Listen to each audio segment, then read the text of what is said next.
Assalamualaikum warahmatullahi wabarakatuh. Waalaikumsalam warahmatullahi wabarakatuh. Bismillahirrahmanirrahim. Alhamdulillahirabbil alamin. Wassalatu wassalamu ala asyrafil anbiya'i wal mursalin sayyidina Muhammadin wa ala alihi wa ashabihi wa dzurriyyatihi ajma'in. Amma ba'd. Kajian Sirah Nabawiyah menggunakan kitab Khulasah Nurul Yaqin yang disusun oleh Al-Ustaz Umar Abdul Jabbar.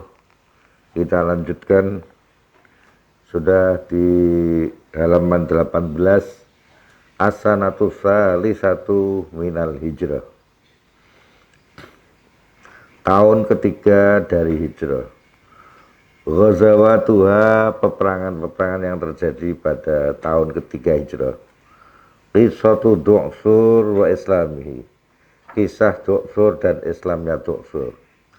Bisanati salisati, dalam tahun ketiga minal hijrah, di sang hijrah, hadasat, terjadi apa ghazwatu Ghatafan wa ghazwatu Bahran wa ghazwatu Uhud, perang Ghatafan, Bahran dan Uhud.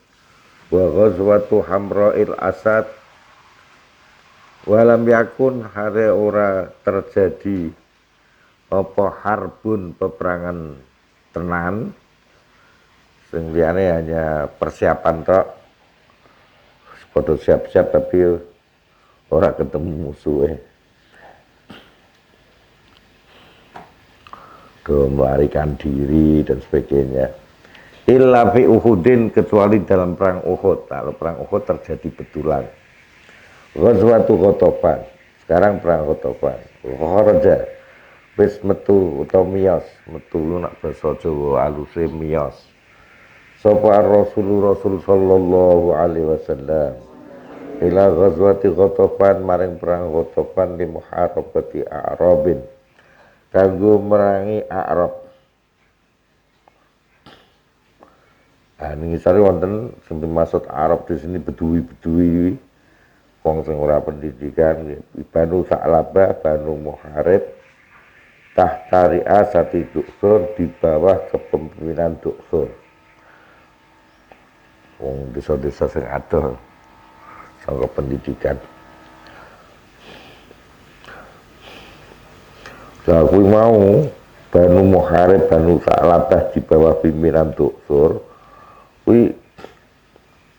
punya rencana ingin memerangi Rasulullah langsung menuju Madinah. Aradu ngarepake ngono sapa A'rab mau, al-gharata, kang ngarepake al-gharata ing nyerbu alal Madinah. Falamma sami'u, disi karo Nabi.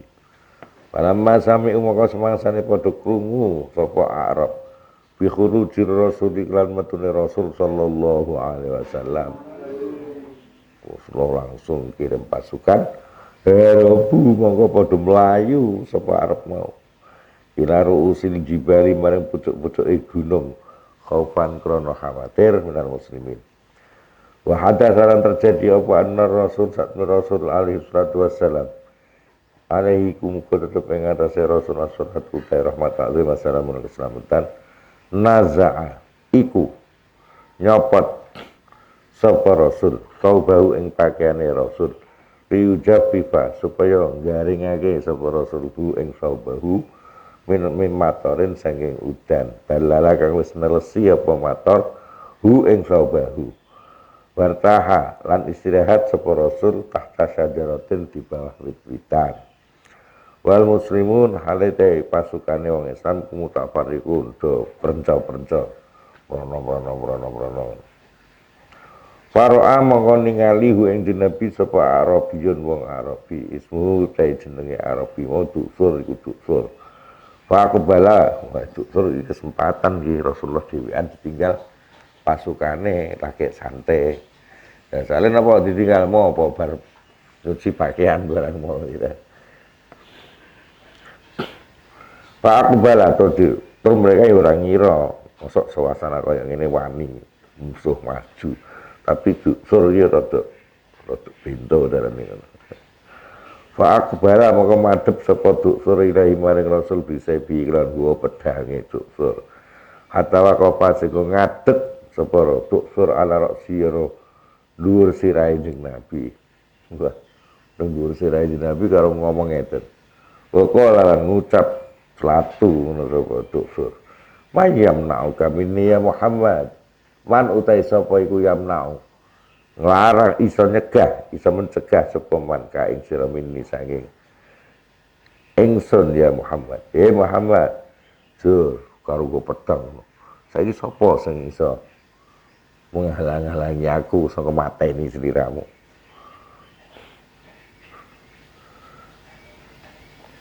Dan getakmu dengan Nabi. Tapi Rasulullah tegas, faqala mongkon jawab sapa Rasul sallallahu alaihi wasallam. Allah. Aku nek eling Allah kaya drambene sapa jenenge? Drambene pasukane Turki Utsmani. Drambene apa pasukan jenenge apa pasukan khususnya? Udah mulai drambene Allah. Sing iku sing apa? Sing gawa iku. Sing mayorete. Allah. Luar biasa karena diucapkan dengan sungguh-sungguh Allah iki. Iki sambene pasukan khususnya apa jenenge Turki iso jebol Konstantinopel. Konstantinopel itu dengan bentengnya itu legendaris. Ratusan tahun tidak ada satupun yang bisa jebol benteng ini. Konstantinopel.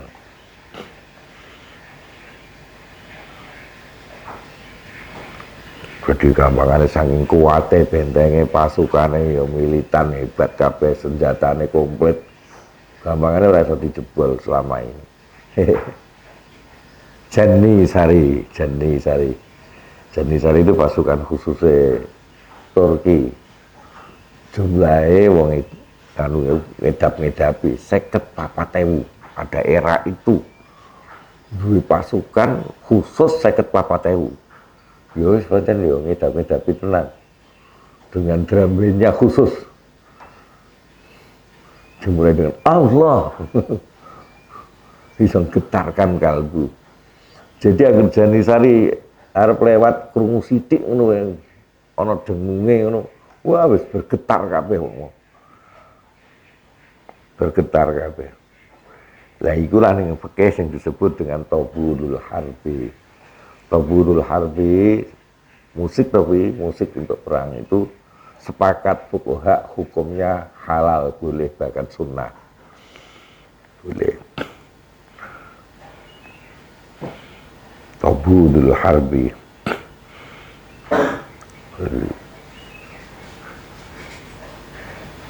Dadalah iku ana hadis sing nerangno.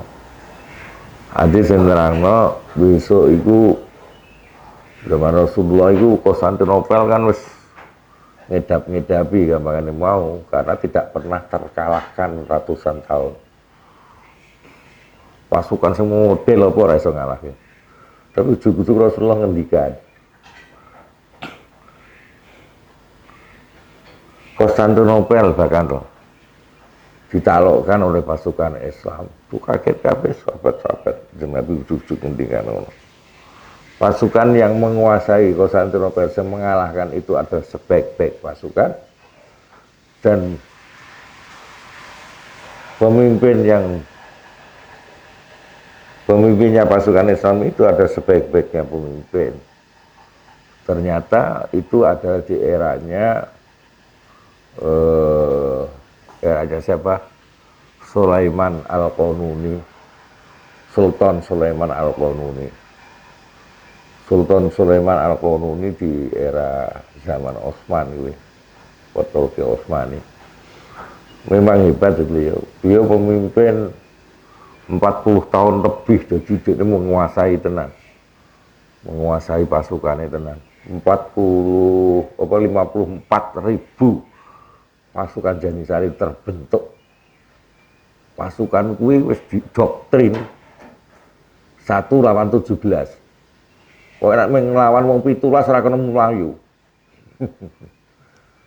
Ngadepi wong 17 itu lagi seimbang. Satu pasukan Janisari itu kudu iso ngalahke wong 17. Semangatnya luar biasa. Nah, sekarang ini film-film Sulaiman Al-Qanuni dirusak sithik tentang soal seneng karo apa jenenge budak-budak wedoke kuwi ditonjol-tonjol kae kurang ajar. Ya sing gawe wong barat niku kudune ya dhewe. Sulaiman Al-Qanuni top. Beliau yang menginisiasi, punya ide membentuk fikih dibentuk model konon supaya hakim-hakim punya panduan. Ojo nganti dibiarkan ijtihad bebas, sing terlalu bebas. Sehingga ada orang salah yang sama, sing siji dihukum setahun, sing siji dihukum 5 tahun, nggak bisa. Itu kemudian beliau Sulaiman Al-Qanuni gawe kaya Hay'ah Kibaril Ulama itu. Lembaga ulama-ulama top. Kemudian menyusun buku namanya Majallatul Ahkam Al-Adliyah. Majallatul Ahkam Al-Adliyah ini mestinya harus menjadi sumber daripada hukum di dunia ini harusnya. Itu dipraktekkan ratusan tahun, no. Tapi ya itulah karena kalah akhirnya tahun 1924 ya. Turki Utsmani kalah, dihancurkan oleh Barat. Akhirnya apa? Ini tidak dijadikan sumber hukum. Jadi sumber hukum di dunia ini kalau tidak Dajreh namanya, konon Prancis, kemudian apa jenenge British law, kuwi bolak-balik sing dienggo kuwi wae. Mana Majallatul Ahkam Al-Adliyah? Kenapa tidak dijadikan bahan perbandingan hukum untuk studi hukum internasional? Padahal sudah berlaku berabad-abad itu. Turki itu Utsmani itu menguasai apa jenenge? Di dunia Islam saat itu, termasuk dunia semua Eropa di wabeh. Tapi kok orang dijadikan bahan rujukan untuk dijadikan referensi, dijadikan untuk bahan apa perbandingan, tidak.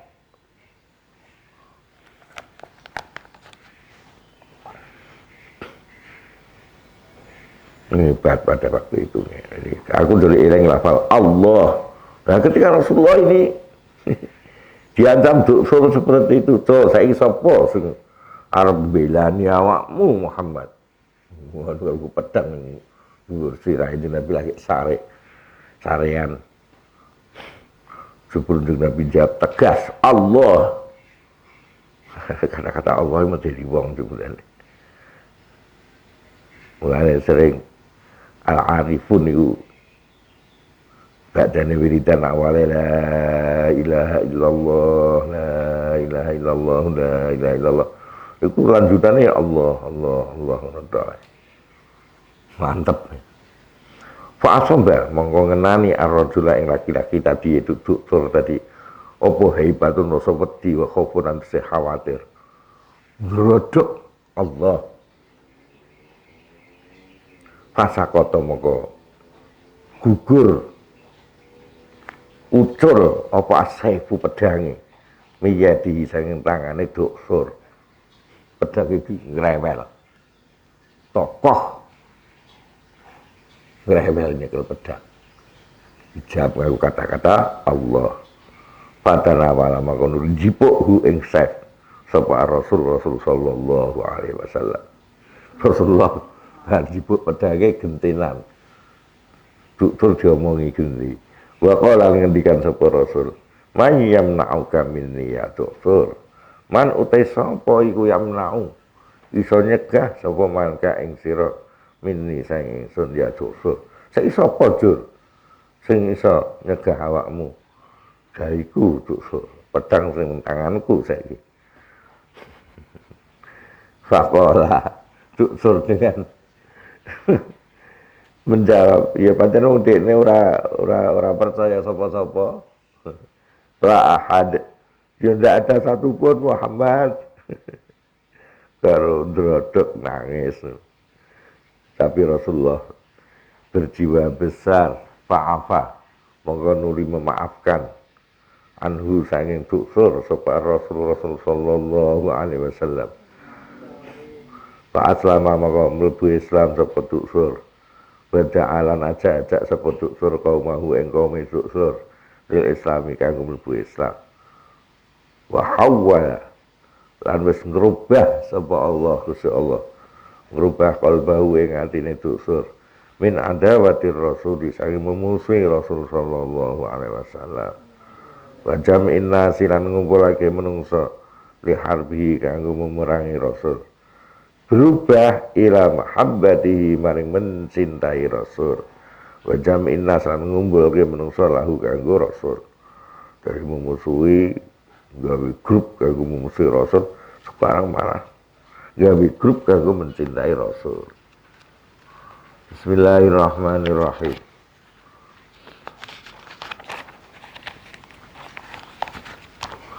Ghazwatu Uhudin.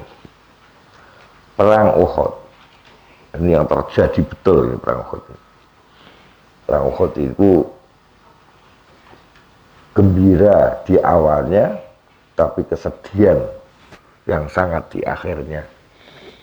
Khurujur Rasul metune Rasul sallallahu alaihi wasallam. Rujuk lil munafikin bali wong munafik. Amrul Rasul perintah Rasul sallallahu alaihi wasallam. Wa natijatu mukhalafati dan akibat nentang karo Rasul. Kharajat wis metu sapa Quraisyun Quraisy li muharabatil muslimin. Kanggo memerangi orang-orang Islam wa akhri sa'riman lan mengambil balas dendam karo wong. Balas dendame wong-wong kutila kang sipateni sapa man minhum saking Quraisy. Biwaqati Badrin dalam perang Badar. Di perang Badar 70 tokoh-tokoh kafir Quraisy iku mati, 70 ditawan. Wah, sabane iku luar biasa kesedihan wong Quraisy. Kadek dikalahkan karo 313 pasukan Islam yang mayoritas itu anak-anak. Merasa terhina dan sakit hati dan dendam sing kusumat sing ora ono barbare mereka. Kurang ajar awas kemana ini. Nah, setelah itu setelah terjadi perang Badar itu perang Uhud ini mereka nguruk Madinah, arep masuk kota Madinah. Pasukannya tidak ben-ben. Kalau di perang Badar mereka sangat atau sakit diorak-arik. Kalau pasukannya wong Islam 313. Kali ini mereka membawa 3.000 pasukan bersenjata komplit, pasukan pilihan. Wih. Yo benar-benar menggetarkan nih. Bahkan alan ono apa ada jumlahe munafikun Quraisy mau kafir Quraisy ma'aman sertane wong halafa kang bersekutu sapa manhum ing Quraisy iku salah satu ala firajulin 3.000 pasukan istimewa. Kenapa kok 3.000 kok disebut istimewa? Karena ternyata sing ora istimewa ditinggal. Mereka malah ngejak selain kafir Quraisy, sekutu-sekutu mereka, sekutu-sekutu kafir Quraisy dimintai tolong untuk ngirim pasukan yang istimewanya. Digabung dengan pasukan istimewanya siapa? Quraisy. Jadi benar-benar 3.000 ini pasukan istimewa tenang. Wah yo menggetarkan benar. Perang Badar wis habis-habisan wong Islam. 313 cah cilik barakon melu berangkat. Sana ini dipersilakan ikut berangkat jadi. Lawan sama seket bisa menang, wis istimewa banget. Wah iki malah 3.000. Fakharaja mongko nuli metu ilahi maring mereka sapa Rasul sallallahu alaihi wasallam wa ma'ahu lan iku sertane Rasul al-furujulin 1000 pasukan. Lah 1000 iku wis anane diuntakke kabeh kaya-kaya ngoten. Sampai-sampai orang-orang yang patut diduga munafik melu rombongan 1000. Wis ayo melu berangkat kabeh. Lah wis piye pasukane kono 3000 hari. Dan kalau hanya pasukan Badar 313 tok, mau ditambah orang-orang mu'alaf yang baru, nambah piro paling. Wah, sekarang kudu diberangkat kabeh wis anane 1000. Mulane ana sing 300 pasukan munafik yang di bawah koordinasinya Abdullah bin Ubay bin Salul kurang ajar, ikut pertama nih, ayo kita berangkat. Di tengah jalan, wah, nak ngene carane kita yuk kalah, ngendon-ngendoni. Kono 3000, kita 1000 tok. Tur, waktu itu kan dimusyawarah, kan ada dua pendapat ketika musyawarah menghadapi 3000 kafir Quraisy itu. Ada yang berpendapat hadapi di pinggir kota di Uhud, jalur masuk ke kota Madinah. Di situ dihadang di situ. Ada berpendapat tidak, biarkan mereka masuk kota. Kita adakan perang kota. Perang kota kita lebih menang. Menang apa? Posisi. Kita lebih paham perkampungan-perkampungan, tempat-tempat berlindung yang mereka tidak menguasai itu di seluk-beluk kota Madinah yang kita lebih menguasai dibanding mereka. Wong-wong sepuh banyak yang berpendapat seperti itu karena saking besarnya pasukan kafir Quraisy 3000 tadi, mereka berpikir dinalar iki nak dihadapi yo kita peyok no. Apik ning Madinah ae. Madinah kena perang kota kita kan bisa umpetan mereka masuk pelatok kan ngono. Kita bisa ngumpet mau terpaksa lari untuk bersembunyi, mereka tidak tahu persembunyian kita. Nah, terus muncul meneh hit and run di kota, pukul lari kan menang kok. Senajan pasukan sidik menghadapi pasukan akeh. Tapi yang anak-anak muda berpendapat tidak, kita harus hadapi saja lagi di pintu masuk Madinah di Uhud sana. Lah karena sing anak-anak muda tuh semangatnya kaya ngono, gelo nak ora dituruti. Akhirnya oleh Rasulullah, ya wis ning manut aku ya. Aturan mainnya dalam permainan tadi harus ikut saya. Berangkat budal wong 1000 akhirnya. Sing munafik dipimpin Abdullah bin Ubay bin Salul 300 tengah jalan merovokasi pasukan untuk balik bae. 300 balik. Jantenan.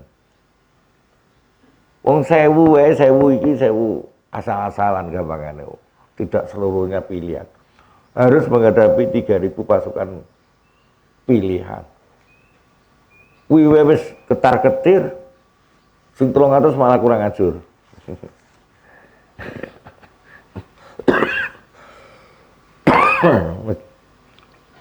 Ojo ini bau mundur.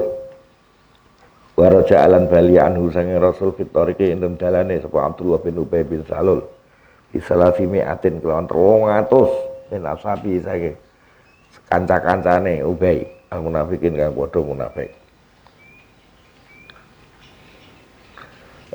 Kurang ajar tenan ya. Jadi kalau tahu seperti itu ya tentu mereka anak muda-muda kan sepakat untuk di kota saja. Kalau tahu ada yang mengundurkan diri sampai 300 itu. Tapi mesti terlanjur. Wis diberangkat sik lagi mereka mengundurkan diri. Memang bikin kacau, munafik itu bikin kacau. Walamma masalah. Semangsa wis tumeka sapa Rasul sallallahu alaihi wasallam. Jabal Uhudin ing gunung Uhud. Nah ini kudu manut karo aturanku kata Rasulullah. Tapi ini dalam perang Uhud ini Rasulullah menggunakan strategi yaitu peperangan menggabungkan antara serangan udara dan serangan darat. Luar biasa nih. Jadi punya yang ini belum pernah terjadi. Belum pernah terjadi darat dan udara dipadukan dalam sebuah pertahanan dan penyerangan. Belum pernah terjadi. Jadi sebelumnya tidak ada kayak gini, ide kayak gini. Rasulullah yang kemudian punya ide, pasukan yang hanya tinggal 700 itu oleh Rasulullah dibagi dua. Yang 50 ahli panah dipilih. Ini seket sing ahli panah kemudian kabeh. Amaro mongko perintah sapa Rasul khamsina ing 50 apane rajulan wong lanange pasukane. Minar rumati sing ahli-ahli panah. Bitahasuni kelawan berbenteng il jabal ing gunung. Koning gunung. Gunung itu bukan gunung tinggi sekali. Gunung itu Jabal Rumah. Jabal Rumah itu sebetulnya hanya gunung kecil gitu. Gunung kecil itu mungkin ya ketinggiannya hanya berapa? Ketinggian 100 meter pura ya. Ya mungkin 100 meteran. Jadi ada gunung Uhud yang dhuwur gede. Nang sebelah gunung Uhud itu ada gunung Anaan. Gunung Anaan cara kene. Gunung Anaan sekitar ketinggian sekitar 100 meteran. Dari gunung Anaan itu pasukan pemanah dijekekne kono kuwi. Ya, gunung itu rada menjorok sithik ngarep ngono. Lah yang di bawah itu pasukan daratnya. Minangka pasukan darat. Yang di gunung minangka pasukan udara. Jadi hebat. Satu sisi daratnya yo disiapke tenan, satu sisi yang udara pakai apa? Pakai panah itu tadi. Pasukan pemanah 50 yo disiapke tenan. Jadi ketika kafir Quraisy maju menyerang, mereka dipukul dari dua arah. Bawah berhadapan dengan pasukan Islam angkatan darat carane. Dari atas apa jenenge anak-anak panah. Ya, menyerbu mereka dari atas. Dan luncurannya tambah keras toh. Katakan mau manas sampai duran 100 meter dipanahke. Buantar. Menurun itu tambah dengan apa jenenge daya tarik buminya itu. Tambah buantar jedar. Lah kafir Quraisy yang jumlah 3.000 dan tokoh-tokoh itu sampai bingung. Salah satu tokoh pemimpin pasukannya namanya Khalid bin Walid itu mengatakan, iki dudu menungso iki Muhammad iki. Ora sak baene. Ora ana kaya ngene iki. Tur kok wani men pasukan garek 700 kok nglawan 3.000 pasukan pilihan. Tur kok yo iso gawe ngorak-ngarik pasukan iki dudu menungso biasa. Khalid sudah mulai menerka. Iki manusia istimewa ini. Khalid mulai bergetar di situ. Tapi ada kelemahan.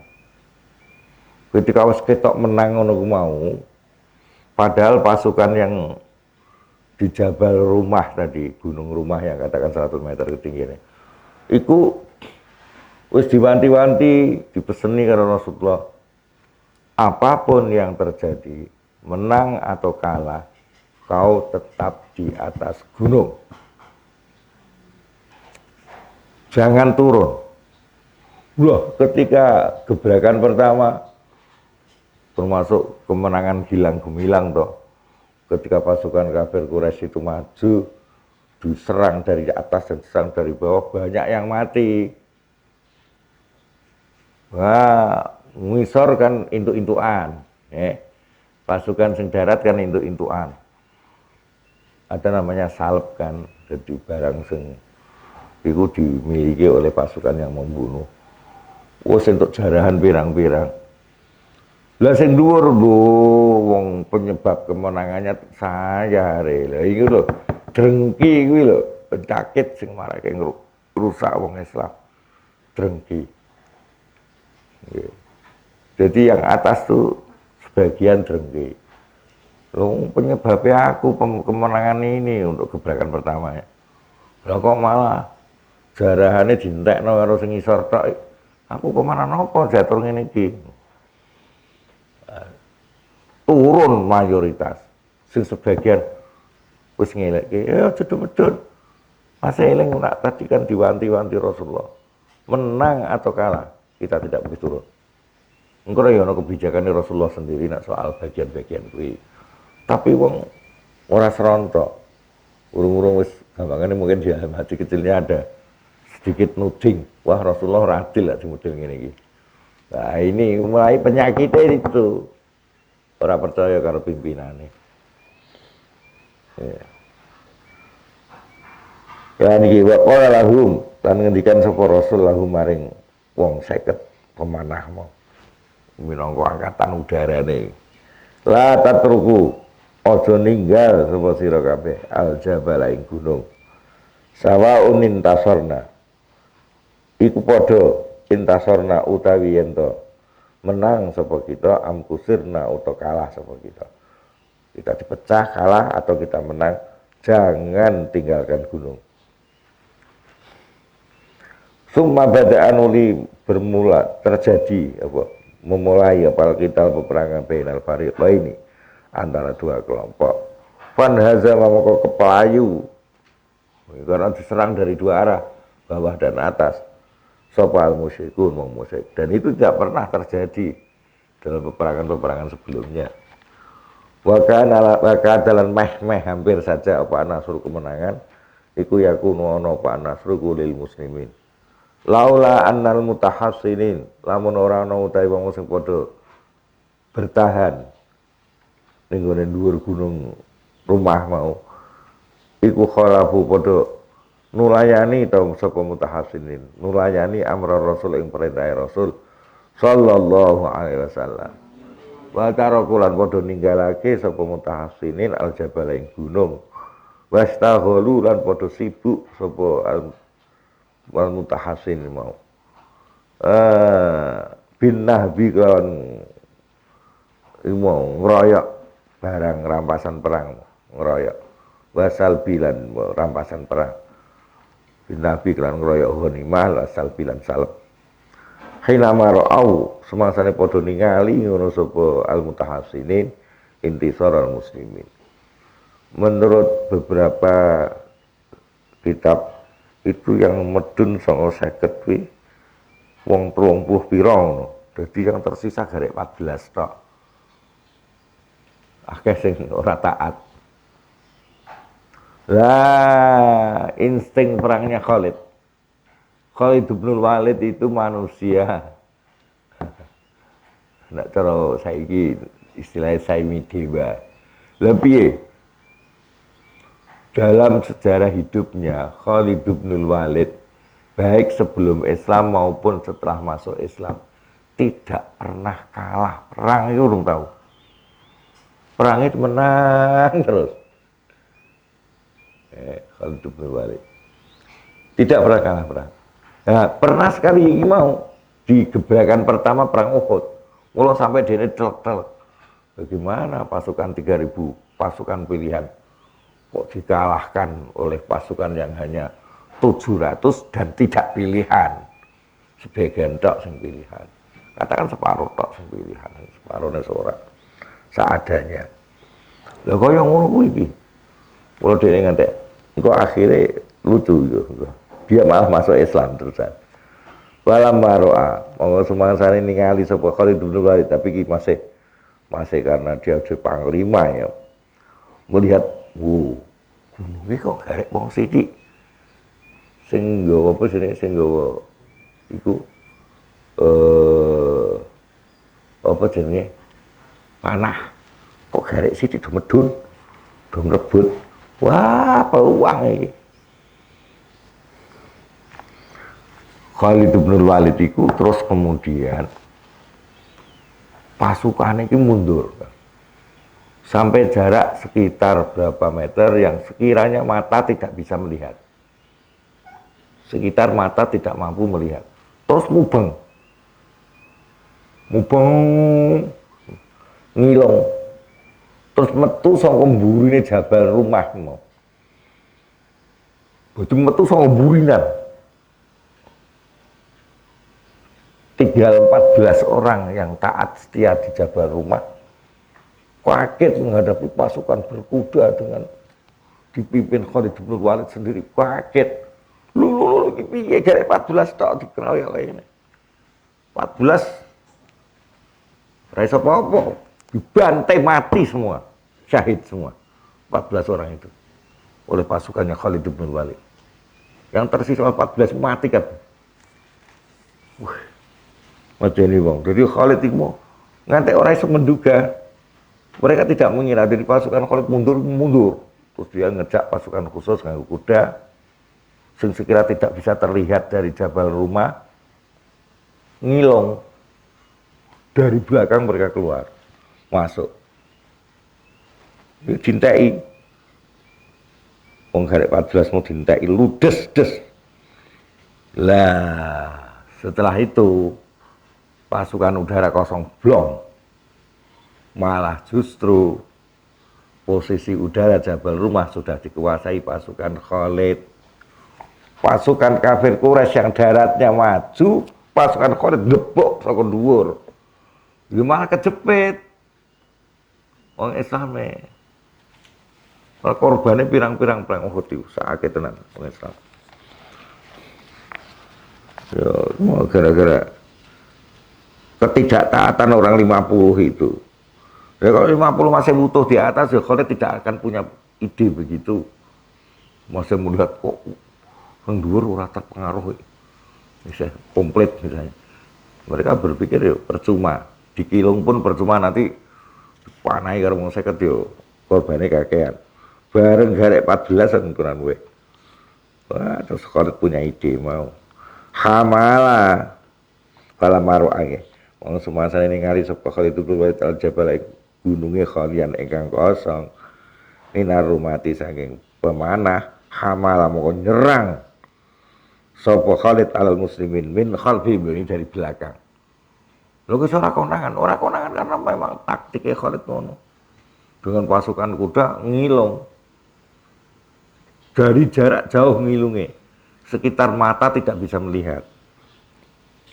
Hamlatan syadidatan Quran serangan yang sangat keras. Hatta hadza wa sika keplayu sapa aksaruhum akeh-akeh sapa jenenge Ar-Rumah. Malah dalam riwayat lain itu 14 meninggal dunia semua, mati syahid semua. Cukup dulu, alhamdulillahirabbil alamin.